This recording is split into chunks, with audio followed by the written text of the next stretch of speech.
স্বাগত নিউজ 24 সংবাদে আপনাদের সাথে আছি আমি সোহাগ বক্স। দেখছিলেন সংবাদ শিরোনাম, এবার বিস্তারিত। মাগুরায় শিশু আসিয়াকে ধর্ষণ ও হত্যার দায়ে হিটু শেখকে মৃত্যুদণ্ড দিয়েছেন আদালত। খালাস দেওয়া হয়েছে মামলার বাকি 3 আসামিকে। তারা হলেন শিশুটির বোনের জামাতা সজীব শেখ, সজীবের ভাই রাতুল শেখ এবং তাদের মা জাহেদা বেগম।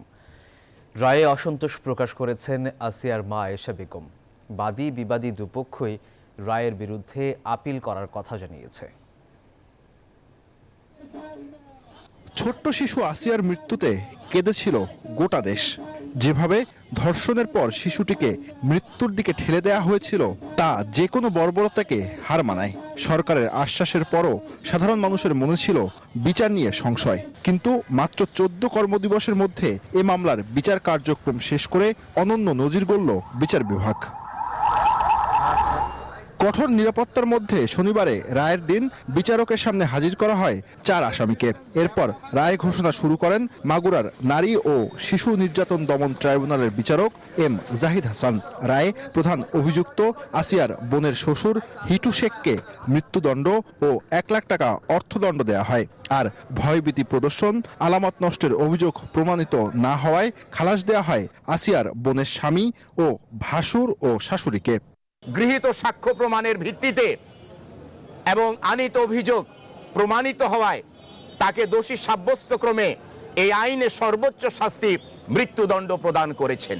যে আসামিদেরকে তিনি অ্যাকুইট বা খালাস করেছেন সেটি রায় পর্যালোচনা করে সংশ্লিষ্ট কর্তৃপক্ষের সাথে আলোচনার ভিত্তিতে তাদের ইনস্ট্রাকশনস অনুযায়ী পরবর্তীতে আপিল দায়ের প্রয়োজনে আপিল দায়ের করা হবে। প্রধান অভিযুক্তের মৃত্যুদণ্ড হওয়ায় সন্তোষ প্রকাশ করেছে রাষ্ট্রপক্ষ। তবে 3 আসামি কেন খালাস পেলেন এ বিষয়ে রায় দেখে আপিলের সিদ্ধান্ত নিতে চান তারা। আমরা রাষ্ট্রপক্ষে খুশি হলেও এই মকদ্দমায় যাদেরকে খালাস দিয়েছেন আমরা তাদের জন্য পরবর্তীতে রায়ের কপি পাওয়ার পরে পর্যালোচনা করে প্রয়োজনে আমরা উচ্চ আদালতে যাব। রায়ে খুশি নন শিশু আসিয়ার মা। মিশ্র প্রতিক্রিয়া রয়েছে স্থানীয়দের মধ্যেও। কারণ আমি খুশি হইনি, কারণ আমার একটা বলতে 2টি মেয়ে নষ্ট করছে। ওর সাথে আরো 3টা আসামি ছিল, কারণ ওরা তোর ভিতর করেছে, সহযোগিতা করেছে। আমার বড় মায়ের হুমকি দিচ্ছে, তারা মারিছে, মারে মুখ আটটায় রাখছে। তাহলে কিভাবে এখানে খালাস পেয়ে গেল? আমি চাচ্ছি যে ওরা তো দোষী, ওরাও শাস্তি হওয়া উচিত। এই মামলাটার ক্ষেত্রে সমাজে একটা মেসেজ এটা গেল যে আমরা চাইলে এই ধরনের মামলা ছাড়াও বাকি অন্যান্য মামলাগুলোতে আমরা দ্রুত বিচার কার্যক্রম শেষ করতে পারি। আমি আরও আনন্দিত হতে পারতাম যদি তার 2 ছেলে এবং তার স্ত্রীর যাবজ্জীবন কারাদণ্ড হতো, কারণ তারাও এই যে মৃত্যুদণ্ড ঘটেছে, এই যে ধর্ষণ হয়েছে, এর পেছনে ভূমিকা রেখেছে। গত 6 মার্চ মাগুরা শহরের নিজনান্দু আলী গ্রামে বোনের শ্বশুরবাড়িতে বেড়াতে গিয়ে ধর্ষণের শিকার হন শিশু আসিয়া। গুরুতর আহত অবস্থায় তাকে ঢাকার সম্মিলিত সামরিক হাসপাতালে নেওয়া হয়।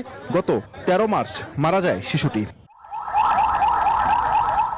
শিশু আসিয়া হত্যা ও ধর্ষণ মামলার বিচারিক কার্যক্রম এত দ্রুত শেষ করার মাধ্যমে প্রমাণ হলো সরকার চাইলেই এ ধরনের মামলার কার্যক্রম দ্রুত শেষ করতে পারে। তাই দেশে এ ধরনের যত মামলা আছে সেগুলো যেন দ্রুত শেষ করা হয় সে দাবি এখন সবার। জুবাইর সানি, নিউজ 24, জেলা ও দায়রা জজ আদালত, মাগুরা। ক্ষুদ্র ঋণের জন্য ব্যাংক প্রতিষ্ঠায় নতুন আইনের কথা ভাবছে সরকার, এমনটি জানিয়েছেন অন্তর্বর্তী সরকারের প্রধান উপদেষ্টা ডক্টর মোহাম্মদ ইউনূস। শনিবার সকালে রাজধানীর আগারগাঁওয়ে এমআরএ ভবন উদ্বোধন করে এই কথা জানান তিনি। বলেন, এই ব্যাংকের কার্যক্রম প্রচলিত ব্যাংকের মতো হবে না, প্রকৃত ব্যাংকিং হয় ক্ষুদ্র ঋণের মাধ্যমেই। রাজধানীর আগারগাঁয়ে বাংলাদেশে ক্ষুদ্র ঋণের নিয়ন্ত্রক সংস্থা মাইক্রো ক্রেডিট রেগুলেটরি অথরিটির স্বতন্ত্র ভবন উদ্বোধন করেন অন্তর্বর্তী সরকারের প্রধান উপদেষ্টা অধ্যাপক মোহাম্মদ ইউনূস। তবে ভবনের নামফলকে উদ্বোধক হিসেবে কারো নাম ছিল না। অনুষ্ঠানে অর্থনীতিতে ক্ষুদ্র ঋণের ভূমিকার কথা উল্লেখ করে অধ্যাপক ইউনূস বলেন, আগামী দিনের ব্যাংকিংয়ের ভিত্তি হবে ক্ষুদ্র ঋণ। জামানতওয়ালা ব্যাংক, যারা প্রকৃত ব্যাংক বিচার করতো বলতো, তারা আজকে হাওয়া, তারা কেউ নেই, তারা টাকা নিয়ে লোপাট, ব্যাংক শেষ। আর মাইক্রো ক্রেডিট পরিসংখ্যান আপনারা দেখতেছেন, পয়সা কেউ মারে নাই, কেউ পালিয়ে যায় নাই।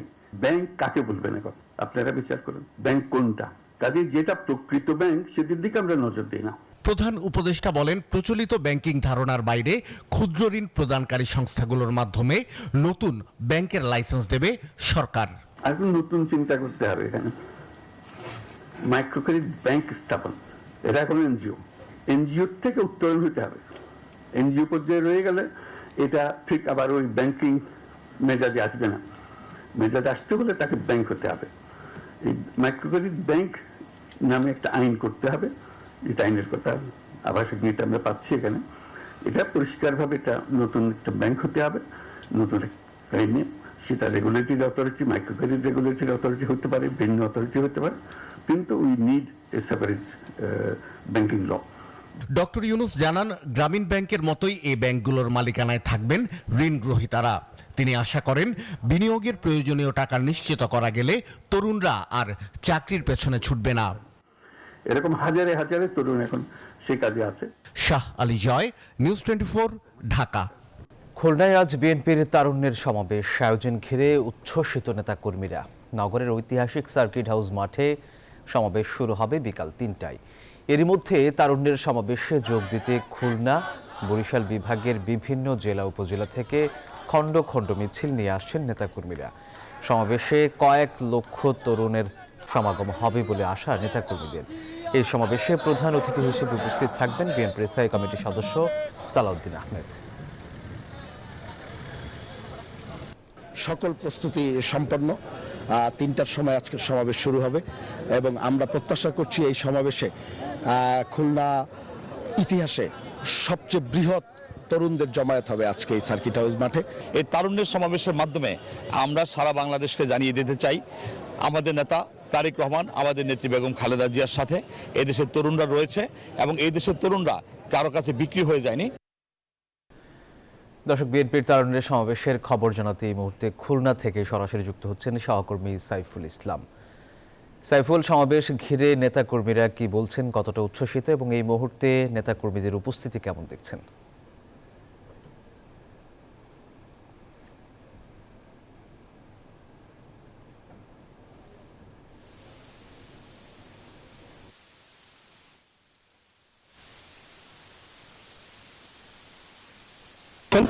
সমাবেশটি মূলত দুটোই শুরু হওয়ার কথা ছিল, কিন্তু আসলে এই তীব্র রোদের কারণে সমাবেশটি বিকেল 3টায় শুরু হবে। তবে কিন্তু জাতীয় ছাত্র দল, যুব দল, স্বেচ্ছাসেবক দলের যারা কেন্দ্রীয় নেতা রয়েছেন তারা কিন্তু এই সমাবেশ প্রাঙ্গণে এসে উপস্থিত হয়েছেন এবং বরিশাল এবং খুলনা বিভাগের বিভিন্ন জেলা উপজেলা থেকে নেতাকর্মীরা মিছিল নিয়ে কিন্তু এই সমাবেশস্থলে আসতে শুরু করেছেন এবং আমরা লক্ষ্য করছি যে সকাল থেকে কিন্তু আসলে খুলনা শহরের বিভিন্ন প্রান্তে, বিভিন্ন এলাকায় কিন্তু এই নেতাকর্মীরা তারা এসে উপস্থিত হয়েছেন এবং তারা আরো কিছুক্ষণ পর আসলে মূল যে ময়দান সার্কিট হাউস মাঠ সেখানে তারা আসলে মূলত আসবেন। এবং আজকের এই তারুণ্যের যে সমাবেশ আসলে বিএনপি যারা তরুণ প্রজন্ম রয়েছে তাদের কাছে আসলে একটি আগামী দিনে রাষ্ট্র পরিচালনা কিভাবে করতে হবে সেই বার্তাটি দিতে চায় এবং পাশাপাশি তরুণদের কাছ থেকে জানতে চায় তাদের কি কি সমস্যা রয়েছে, সেই সংকটগুলো কিন্তু আসলে তারা জানতে চায়। আমরা একটু সরাসরি কথা বলতে চাই জাতীয়তাবাদী। তো আপনাদের তো আজকের যে তারুণ্যের সমাবেশ, সেই সমাবেশে বরিশাল এবং খুলনা জেলা থেকে ছাত্ররা আসবে, বিভিন্ন আসবে, তরুণরা আসবে। এই সমাবেশটি মূলত কি বার্তা দিতে চান? আপনাকে ধন্যবাদ। আসলে এটি আমাদের দ্বিতীয় পর্যায়ে আজকে অনুষ্ঠিত হচ্ছে খুলনাতে। বার্তা হচ্ছে, আপনি জানেন যে এই জুলাই এবং আগস্টে বিশেষ করে যারা গণঅভ্যুত্থানে অংশগ্রহণ করেছে এবং গণঅভ্যুত্থানে যারা গণঅভ্যুত্থানের ভাগ্য নির্ধারণ করে দিয়েছে, তারা তরুণরা আসলে এই গণঅভ্যুত্থানের ভাগ্য নির্ধারণ করে।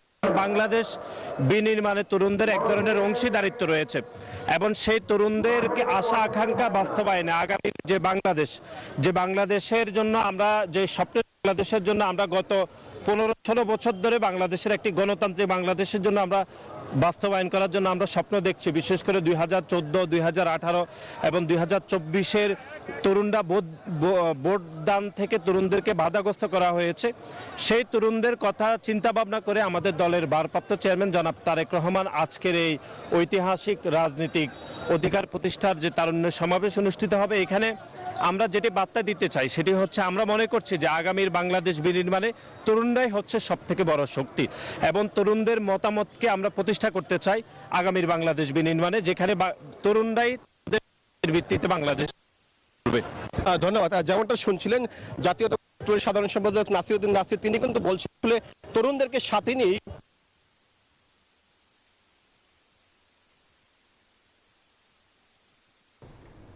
সাইফুল, আপনাকে ধন্যবাদ। বিএনপির স্থায়ী কমিটির সদস্য ডক্টর আব্দুল মুঈন খান বলেছেন, গণতন্ত্র পুনরুদ্ধারের একমাত্র উপায় হল দ্রুত ও সুষ্ঠু জাতীয় নির্বাচন। শনিবার সকালে জাতীয়তাবাদী বাউল দলের 18তম প্রতিষ্ঠাবার্ষিকীতে শহীদ রাষ্ট্রপতি জিয়াউর রহমানের সমাধিতে শ্রদ্ধা নিবেদন শেষে এই কথা বলেন তিনি। বলেন, প্রতিহিংসার রাজনীতি নয়, শান্তিপূর্ণ দেশ গঠনে কাজ করছে বিএনপি। জানান, বিএনপি দেশের স্বাধীনতা গণতন্ত্রে বিশ্বাস করে। আওয়ামী লীগ বাংলাদেশ থেকে গণতন্ত্র ধ্বংস করে দিয়েছিল, যা পুনরুদ্ধারে সবাইকে এগিয়ে আসতে হবে বলেন মুঈন খান। গণতন্ত্রকে ধ্বংস করে দিয়ে তারা প্রথমে বাকশাল কায়েম করেছিল, পরবর্তীতে তারা অলিখিত বাকশাল কায়েম করেছিল। বাংলাদেশের মানুষ কিন্তু সেটা গ্রহণ করেনি। আমরা বিএনপি, আমরা প্রতিহিংসার রাজনীতিতে আমরা বিশ্বাস করি না, এবং সেই কারণেই কিন্তু আমরা বলেছি যে আমরা বাংলাদেশে সকলের স্বাধীনতা চাই, কথা বলার স্বাধীনতা চাই, মিডিয়ার স্বাধীনতা চাই। ইশরাক হোসেনকে মেয়রের দায়িত্ব বুঝিয়ে দেওয়ার দাবিতে তৃতীয় দিনের মতো বিক্ষোভ দেখালেন ঢাকা দক্ষিণ সিটির বাসিন্দারা। শনিবার সকাল থেকে নগর ভবনের সামনে অবস্থান নেন তারা। লং মার্চ করে তারা সচিবালয়ে ঢোকারও চেষ্টা চালান। পুলিশ বাধা দিলে বিশৃঙ্খলা না করে সরে যান আন্দোলনকারীরা। জানান, দাবি আদায় না হলে নেওয়া হবে কঠোর কর্মসূচি।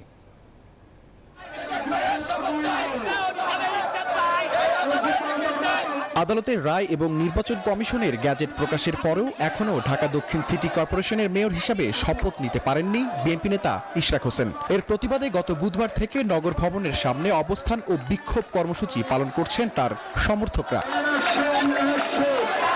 শনিবার তৃতীয় দিনের মতো নগর ভবনের সামনে জড়ো হন তারা। সেখান থেকে মিছিল নিয়ে 0 পয়েন্ট প্রেস ক্লাব হয়ে সচিবালয়ে প্রবেশের চেষ্টা চালান আন্দোলনকারীরা। তবে পুলিশ বাধা দিলে বিশৃঙ্খলা ছাড়াই সেখান থেকে সরে যান তারা। আন্দোলনকারীদের অভিযোগ, গত 5 আগস্টের পর থেকে নানামুখী সমস্যায় রয়েছে নগরবাসী। আপনারা জানেন যে ঢাকার কি বেহাল দশা, ধুলাবালি, মাটি, বিভিন্ন বাজে অবস্থা, নোংরা, অল্প বৃষ্টিতে ঢাকা শহর ডুবে যাচ্ছে। এই ভয়ানক অবস্থা থেকে পরিত্রাণের জন্য আমরা মনে করি জননেতা ইঞ্জিনিয়ার ইশরাক হোসেনকে অতি দ্রুত তার পদে বহাল রাখার জন্য যত সম্ভব জনতার মেয়র ইশরাক হোসেনকে তার প্রাপ্যটা তাকে বুঝাই দেওয়া হোক। ইলেকশন কমিশন থেকে গেজেট দেওয়ার পরেও তারপরেও কেন তাকে শপথ করানো হচ্ছে না, এটা আসলে একটা ominous message to the interim government. তারা জানান, এই কর্মসূচি চলমান থাকবে। রোববার সকাল 10টা থেকে আবারও নগর ভবনের সামনে অবস্থান নেবেন তারা। আজকের ভিতরে শপথ অনুষ্ঠান না করতে তাহলে আমরা নিয়ম থানা বিএনপি 18 নম্বর বিএনপি সকল দক্ষিণের দুর্বার আন্দোলন করে তুলব। প্রত্যেকটা কর্মসূচি আমরা সফল করব ইনশাআল্লাহ। 2020 সালের ভোটের ফলাফল অবৈধ ঘোষণা করে চলতি বছরের 27 মার্চ রায় দেন নির্বাচনী ট্রাইব্যুনাল। রায়ে ইশরাক হোসেনকে ওই নির্বাচনে বিজয়ী ঘোষণা করা হয়। এরপর গ্যাজেট প্রকাশ করে নির্বাচন কমিশন। শাহরিয়ার কবির, নিউজ 24, ঢাকা। আগামী 5 জুন থেকে শুরু হবে ঈদুল আজহার ছুটি। সরকারের ঘোষণা অনুযায়ী 10 জুন পর্যন্ত 6 দিনের ছুটি হওয়ার কথা, কিন্তু 11 ও 12 জুন নির্বাহী আদেশে ছুটি ঘোষণা করা হয়েছে। এর পরিবর্তে 17 ও 24 মে 2 শনিবার অফিস খোলা থাকবে। আর এই কারণে আজ সব সরকারি অফিস খোলা রয়েছে। অন্যান্য দিনের মতো সচিবালয়ে সকাল 9টা থেকে চলছে অফিস। নির্বাহী আদেশে ঈদে এবার থাকছে টানা 10 দিনের ছুটি।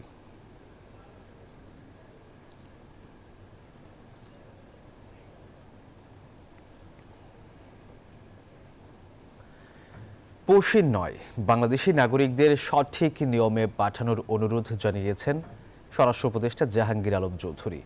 শনিবার দুপুরে সুন্দরবনের বয়েসিং চ্যানেলে বিজিবির ভাসমান বিওপি উদ্বোধন করেন তিনি।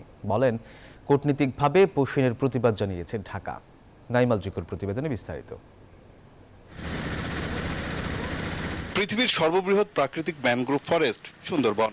যা বঙ্গোপসাগরে বাংলাদেশ ও ভারতের অভিন্ন বন হিসেবে সীমান্তের দীর্ঘ এই এলাকা দখল করে আছে।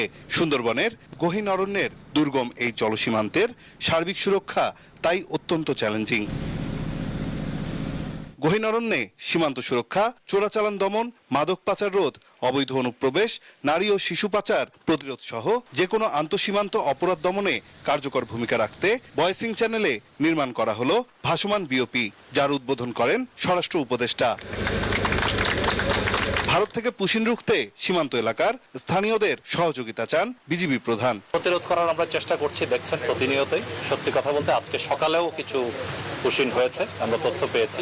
আমাদের বর্ডারটা এত বিস্তৃত, আসলে প্রতিটি জায়গা তো গার্ড করা সম্ভব না। এই জন্যই আমরা জনগণের সাহায্য চেয়েছি, আনসারের সাহায্যে নিচ্ছি।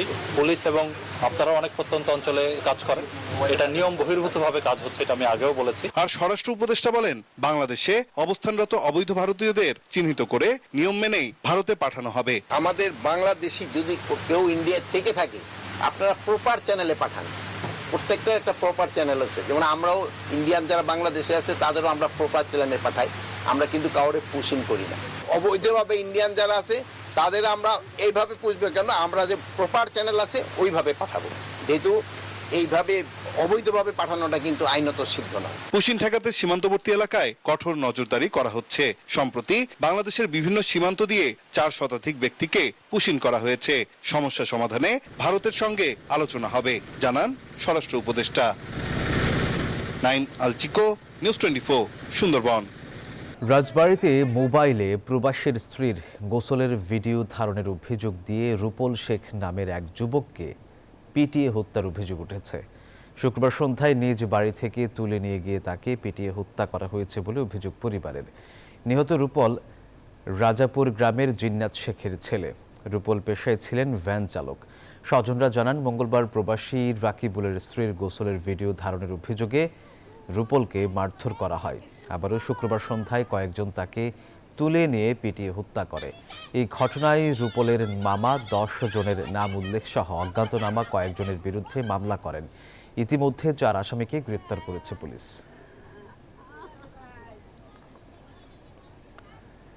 চাঁপাইনবাবগঞ্জে শত্রুতা করে 19টি আম গাছের প্রায় 30 মণ অপরিপক্ক আম কেটে ফেলেছে দুর্বৃত্তরা। এতে বাগানের প্রায় 1 লাখ টাকার ক্ষতি হয়েছে। শুক্রবার মধ্যরাতে সদর উপজেলার ঝিলিম ইউনিয়নের কেন্দুল গুশিয়া এলাকায় এই ঘটনা ঘটে। জুবাইর হোসেনের আম বাগানে। জুবাইর হোসেন বৃহস্পতিবার রাতে বাগান থেকে বাড়ি যান তিনি। পরের দিন সকালে বাগান পরিচর্যাকারীরা এসে দেখতে পান বাগানের প্রায় 20টি আম গাছের অপরিপক্ক আম কে বা কারা ধারালো অস্ত্র দিয়ে কেটে ফেলেছে এবং আমগুলো মাটিতে পড়ে রয়েছে। এতে তার 1 লাখ টাকা ক্ষতি হয়েছে দাবি করেন বাগান মালিক। তদন্তপূর্বক আইনগত ব্যবস্থা গ্রহণের কথা জানিয়েছে পুলিশ।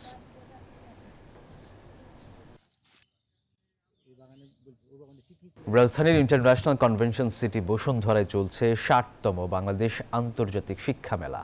স্লোগান, চলো বিশ্বজয়ের স্বপ্ন নিয়ে। বৃহস্পতিবার থেকে শুরু হওয়া এই আয়োজনের আজই শেষ দিন।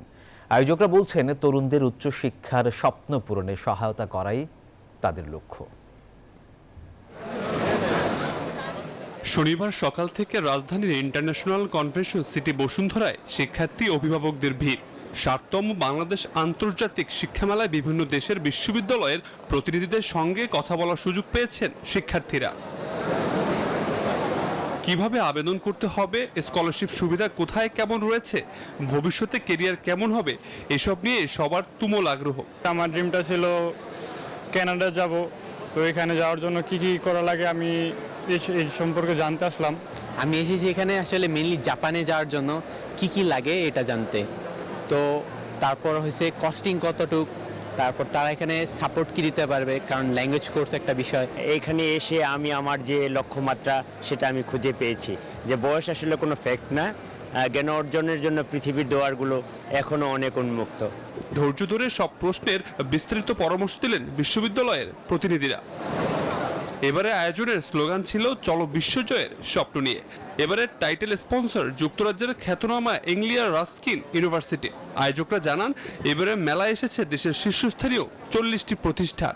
এই ফেয়ারে আসার ফলে স্টুডেন্টরা জানতে পারবে হচ্ছে ইউনিভার্সিটির টিউশন ফি কত, ইউনিভার্সিটিতে কয়টা সেশন থাকে, কি কি স্কলারশিপের অপরচুনিটিজ আছে। বিগত বছরগুলোতে আমাদের ইউকেতে more than 1000 student we successfully recruited, এবং ইন্টারেস্টিং ব্যাপার হচ্ছে প্রত্যেকটা স্টুডেন্টই গ্র্যাজুয়েশন শেষ করে ভালো ভালো কোম্পানিতে দে আর ডুইং দেয়ার জব। আয়োজকরা জানান তাদের মূল লক্ষ্য তরুণদের উচ্চশিক্ষার স্বপ্ন পূরণে সহায়ক হওয়া। আবির হোসেন, নিউজ 24, ঢাকা। আর এই ছিল সংবাদে, ধন্যবাদ সবাইকে।